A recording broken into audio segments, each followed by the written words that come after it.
is Hidden Killers with Tony Brueski. Here now, Tony Brueski. Well, I guess it was kind of a good day for Rex Heuermann.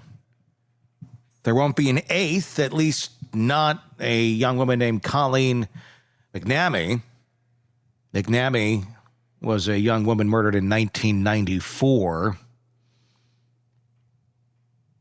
They've determined that Rex was not behind that one, which would have marked the eighth. Still behind the other 7, allegedly, but not this one. So what does this all mean? Well, it's finally closing the door that had hung half open for years, for a very long time. She was believed by some to be yet another victim of accused Gilgo Beach serial killer Rex Heuermann. Now, she's not. The DNA says so. And that matters more than people realize, because when you strip away the hysteria, the hashtags, and the monster under the bed narrative that's followed this case since Heuermann's arrest, and rightfully so, you're left with something much harder. The difference between suspicion and proof, between pattern and precision, between what we think we see and what the science actually says. And it's important to make these decisions, or these distinctions, and not just throw everything onto the steaming pile of poo named Rex Heuermann, because there are other steaming piles of poo out there. And they should be caught and recognized and held accountable for their crimes too. Don't just pile everything onto the one guy because it's the easiest one to do at this moment in time. Certainly take him down for the ones that we know, but that's something that happens in cases like this, where you have so much destruction, so much death. There is a temptation to, well, it looks like the shoe kind of fits. Add it in. We'll get him convicted on that too. And what cost? Well, the DNA says you can't on this one. Colleen McNamee was 20 years old when her body was found near the William Floyd Parkway in Shirley, Long Island. She was beaten, strangled, and left in the open like a discarded secret. It was 1994. It was a brutal decade for women working on the fringes across Long Island, women who vanished and were later found dumped in marshes, parks, and wooded edges of the same region. The stories blurred together in memory and media coverage, all carrying the same haunting notes. Vulnerability, violence, silence. And the public's reaction? Well, they're the unwanted ones anyhow, so why should we care? I know, pretty sick and cold way of looking at human beings, correct?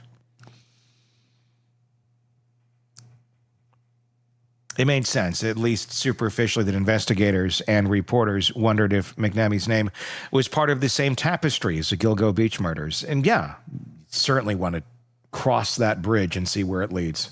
The timing, the geography, the profile, it all looked familiar. Then, in 2023, the arrest of Rex Heuermann gave everyone a new gravitational center to orbit around.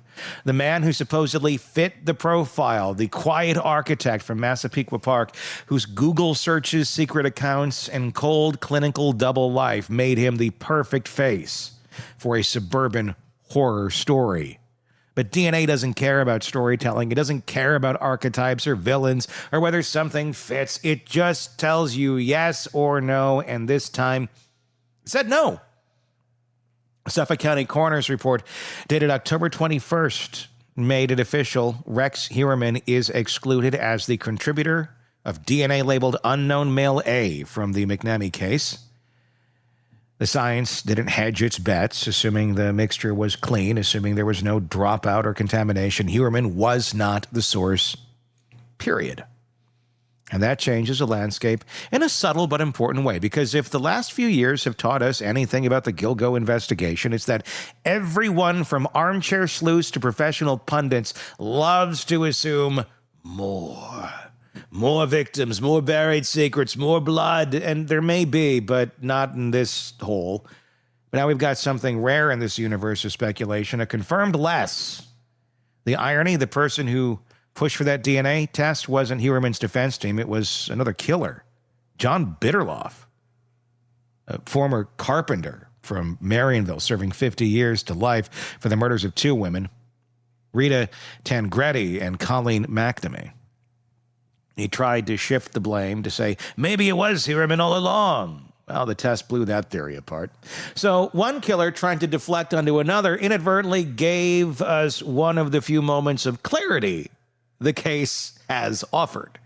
Now, let's rewind a little bit, because to understand why this single exclusion matters, you have to look at what's still on the table. Rex Heuermann is not a man cleared of suspicion. Far from it. He is still sitting in custody, facing charges for 7 murders that span nearly 2 decades of horror along Island's South Shore. 7 women: Amberlynn Costello, Megan Waterman, Melissa Barthélemy, Maureen Brainerd Barnes, Sandra Costello, Jessica Taylor, and Valerie Mack. 7 lives cut short. 7 families haunted by the same kind of grief. One that's half agony, half unfinished sentence. Their bodies were found between 1993 and 2010, most of them in or near Gilgo Beach. Some dismembered, some wrapped, some scattered in the thickets of marshland that border the ocean like nature's own crime scene tape. The pattern was chilling, methodical, and for years, unsolved. When investigators finally circled back in 2022 under Commissioner Rodney Harrison, they started stitching together threads that had been ignored or lost. Burner phones, overlapping cell towers, grainy car descriptions, and degraded hair samples. Those hairs, rootless, brittle, decades old, became the lifeline. Modern tech found partial matches to DNA from Heuermann's wife and daughter. That alone didn't prove murder, but it proved proximity. It proved presence. And in a world of cold case forensic, proximity is kind of everything. That's the difference between Heuermann's accused victims and Colleen McNamee. The evidence lines up in the 7 charged murders. DNA, geography, timing, the behavioral profile of a killer, and what prosecutors have described as a planning document found in Heuermann's home. A grotesque, handwritten playbook, complete with lessons learned. It's hard to hear those 2 words, lessons learned, and not think of someone cataloging his own efficiency at killing. And that's essentially what it was in his document. But McNamee, her story belongs to another monster entirely. Bittrolff was convicted of her murder back in 2017. Along with that, Rita Tangretti, another sex worker, murdered just a year earlier. Both women were beaten and strangled. Both left discarded in wooded areas of Suffolk County. Forensic evidence, blood, and semen tied him directly to those scenes. It was a slam dunk conviction, but in the twisted logic of the criminal mind, Bittrolff later tried to turn that conviction into leverage, arguing that McNamee in that case might not have been him at all. Enter Heuermann, already the poster child for every unsolved killing in Long Island history. It was convenient to invoke him, a bigger, newer boogeyman. But again, DNA doesn't bend to convenience. It just answers the question, and the answer, it said loudly, was no. The takeaway here isn't just that Heuermann didn't kill McNamee. It's that we can now see the edges of his alleged violence a little more clearly. For all the talk of serials who just keep going, this finding reminds us that not every predator owns every body that fits a pattern. Sometimes evil has a zip code. Sometimes it's divided by streets, towns, or years. Sometimes 2 monsters hunt in the same woods without ever crossing paths. It's a grim kind of relief. For Suffolk County prosecutors, the ruling also tightens their case narrative. They don't need more bodies. They need more certainty. Every confirmed exclusion sharpens a story that they'll tell a jury one day. That Heuermann didn't just kill, he hunted. He planned, he stalked with precision. He hid behind a double life as an architect, a father, a man whose Google history reads like a dissertation on domination and disposal. For the defense, ironically, the McNamee exclusion is a talking point. See, they'll say, they thought he was responsible for that one too, and he wasn't. Except that argument in court, that probably might not hold quite as much water. But expect it to appear in interviews, filings, motions. That's how this game works. One confirmed no becomes a seed of doubt about all the yeses. But context still matters. In the McNamee case, the DNA found belonged to someone else, someone already convicted. In the Gilgo Beach cases, the DNA, the digital trails, and the behavioral mapping keep leading back to the same man. And if you look at the sum total of evidence, hair fragments, cell phone triangulation, search histories, witness accounts, it paints a very different portrait than the one Bittrolff painted for himself. Still, for the families of the women found on Long Island's marshes, it's not about technicalities, it's about truth. Whatever form that truth takes. From Colleen McNamee's family, that truth already came in 2017 when her killer was convicted. For others, it's still waiting somewhere in court filings and forensic databases years after their loved ones were stolen. And this is where it gets uncomfortable for the true crime audiences follow the Heuermann case like a serialized drama. Every time another murderer or another murder gets ruled not him, it chips away at the fantasy that one arrest can solve everything. The Gilgo investigation was never clean or simple. It was a patchwork of overlapping eras, offenders, and methods. Some of these women were murdered by different men who used the same highways, the same anonymity, and the same disregard for human life. The Long Island serial killer might really be the Long Island serial killers, plural. So when we hear that Heuermann's DNA was excluded from one of those early cases, we shouldn't read it as an exoneration. We should read it as clarification. The truth doesn't shrink in moments like this. It becomes sharper. It tells us we were right about the horror, just wrong about who owned which piece of it. And maybe that's the most chilling revelation of all. There was more than one predator hunting those roads. There still is. As for Heuermann, his story is far from over. The prosecution's case keeps building. More than 2 years since his arrest, he remains jailed without bail. Investigators in this case say he kept trophies, searches, and planning documents. Witnesses describe him as awkward and detached, a man who could vanish emotionally in the middle of a conversation. His family, his wife Asa Elrup, and their children have been left to pick up the shreds of a public life shattered by the allegations. But amid that chaos, one small piece of clarity: he didn't kill Colleen McNamee. It's a strange sentence to say out loud. There's no celebration in it, no vindication, just relief, quiet and clinical. Relief for the McNamee family who can stop hearing their daughter's name dragged through another suspect's headlines. Relief maybe even for the investigators who can mark one box closed and focus on the horrors that remain unsolved. And yet there's nothing else here too.